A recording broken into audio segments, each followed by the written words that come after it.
My name is Tom. I'm product manager at Waylay.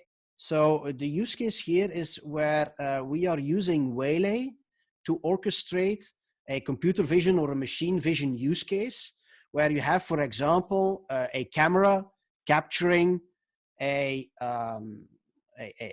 image. That could be a camera, for example, on a production line that is monitoring the output of the production line visually to check whether the production line is performing as it should, right? It's just validating. In our case here, we're using an example from the web that is processing images of a wooden board with a number of screws. And if the production line is performing as it should, then there should not be any holes, and there should be 4 screws in that wooden board. So what are we using Waylay for? Well, Waylay is basically going to orchestrate the machine vision use case, which basically means that when the camera indicates that it has an image available, we are going to, and that image is available on a certain location. That could be, for example, an S3 bucket, or could be any storage location. So the URL to that location will be fed to the algorithm, the TensorFlow algorithm that is running on Azure ML. Azure ML will process that image that is on that location and will basically output a number of things, which we then further process in the rule to evaluate whether the production process is behaving as it should. What does the algorithm output? Well, it outputs what you see here on this picture. So it outputs, on one hand, bounding boxes. So you see the different rectangular boxes here, which basically identify the location of a screw or a hole. And I'm not sure if it's completely visible, but each bounding box has a certain probability as well, meaning that in this box here, for example, this is a 96% probability that there's a screw in here. And here as well. And here we have a 95% probability that there's a hole, okay? So what you clearly see is that, and this is quite typical for machine vision use cases, is that there are multiple bounding boxes with multiple probabilities, and some of them actually overlap, okay? So the algorithm outputs, in fact, these bounding boxes and these probabilities, and of course, the classification on whether it's a screw or a hole. And that is what we process further in the rule of Waylay. So the algorithm is really limited to identifying all of these classifications and these bounding boxes. And in the rest of the rule, we process that further to identify whether if the process is working as it should, or if there are any issues. And if there are any issues, we basically do here root cause analysis of where the fault could be. And the fault could be that, for example, the screwing machine may need to be readjusted.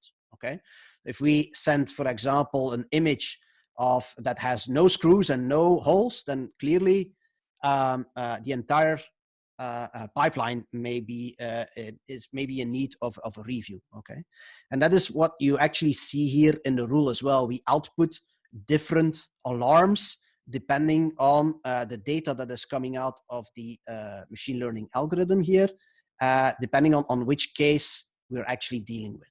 Okay. So let me show you that in my demo environment. So this is the templates.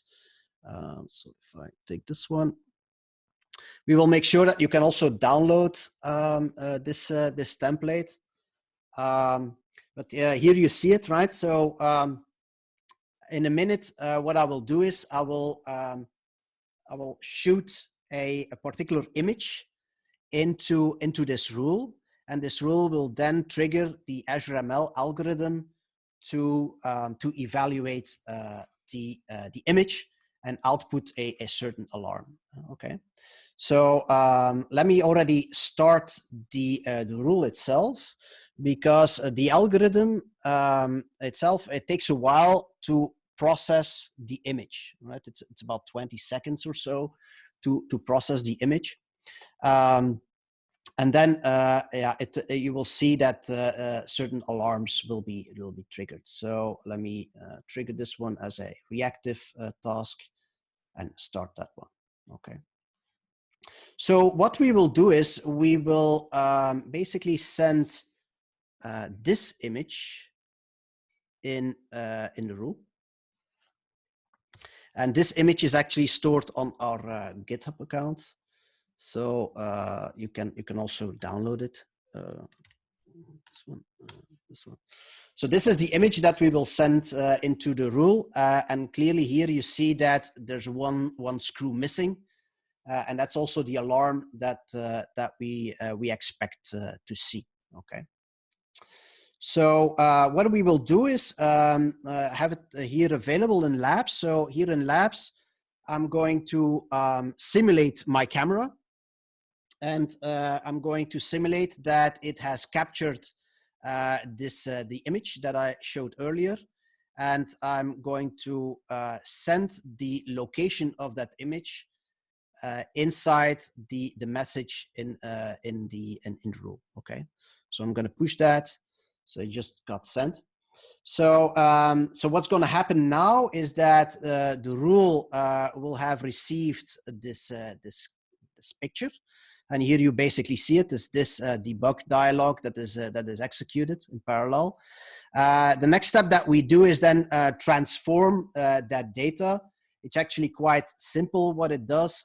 It takes the message from the camera and transforms it into a format that the Azure ML algorithm expects. Okay, so just very simple. We just put URL here, and this is the location of the image. Okay, so here is the Azure ML node that interfaces with Azure ML, and this is actually the location of our Azure ML endpoint.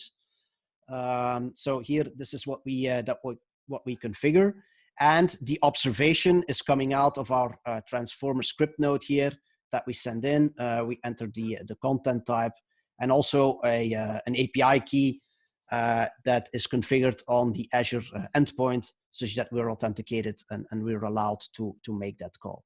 Okay, so let's see if the rule has been executed. Yeah, in the meantime it has. You also see the state propagation here.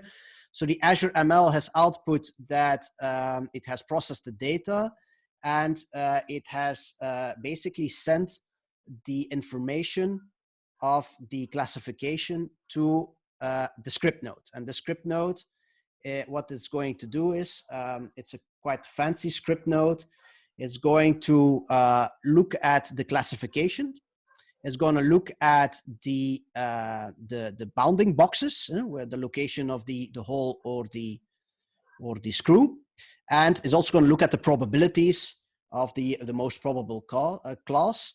And then what we then do is then we look for what is the bounding box with the highest probability, such that we can locate the most likely location of the screw or the hole. Okay. So in the rest of the logic, we are going to evaluate then if something is wrong, whether where the problem really lies, right? The first thing that we're going to do is we're going to check if any screws or holes are found. And this is this equality operator here, where we check if we have just a wooden board without any screws or planks. If that would have been the case, then we are dealing with a broken process, and a broken process alarm would be triggered. If that is not the case, but we have some screws are missing, then clearly the screwing machine needs to be readjusted, and we'll generate a missing screw alarms. And that is exactly what has happened. So if we go now to our open alarms, this is the alarm that was just generated a couple of seconds ago. We have missing screws alarms, and we found three screws and one hole. Okay, so this is exactly what the rule has executed, and you see that also here in the debug dialog. Maybe a little bit hard to see, but yeah, the actuator for missing screws alarms was executed. Okay, so this is kind of a nice example on how Waylay can orchestrate computer vision and machine learning associated with that. Clearly, Waylay does not store images. The only thing that it stores is time series data, but it can still be of use to orchestrate the whole processing of images using, for example, an external machine learning algorithm that is hosted on Azure ML or on SageMaker, doesn't really matter, and then do the post-processing of those algorithms. So, and in most cases, what comes out of those algorithms are like a classification with some probabilities, and you need to do some post-processing in order to determine, yeah, what you really need to do if something is wrong, right? And sometimes it has to do with the, in our case here, the production process, and you want to do production process root cause analysis here. So this is kind of a nice example on how Waylay can collaborate with external ML platforms. Yeah, Waylay can basically run any algorithm, no matter where and which tool was used to design it, in fact.